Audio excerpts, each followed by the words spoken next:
Hello everyone, and welcome to Off-Grid Living. Today I am going to show you how to make a primary fermenter. The first thing that you're going to need is a bucket. It needs to be a food grade bucket.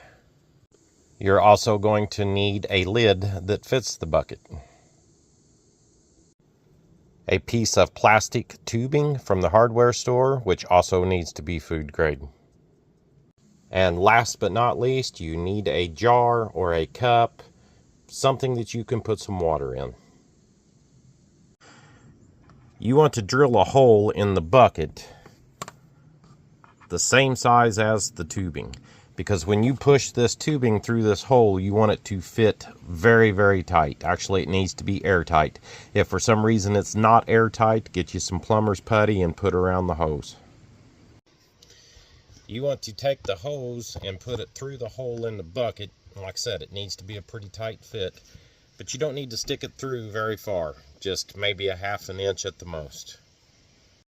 The next thing that you want to do is anything that you're fermenting needs to go in the bucket.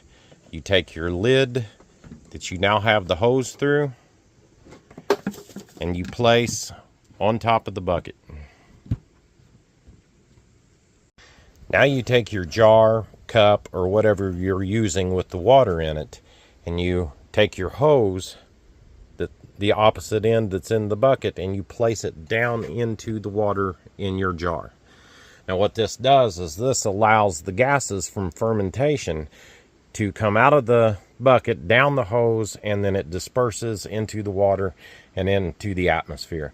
This also, this also keeps anything from getting into your fermentation, which is important, like if you're making wine or something like that, because you don't want it turning to vinegar. You can ferment just about anything in this primary fermenter. I like to ferment a lot of my garden vegetables, carrots, broccoli, cauliflower, pickles, you name it. Pretty much anything out of the garden you can ferment in this. The nice thing about fermenting your vegetables like this is it adds a lot of really beneficial probiotics to your diet. Something else that you can also ferment in this is beer or wine. So, you know, the possibilities are kind of endless. So make you a primary fermenter, make sure it's food grade, and just have fun with it. So if you like this video, like and subscribe, share, and just have a good time out there. Until next time.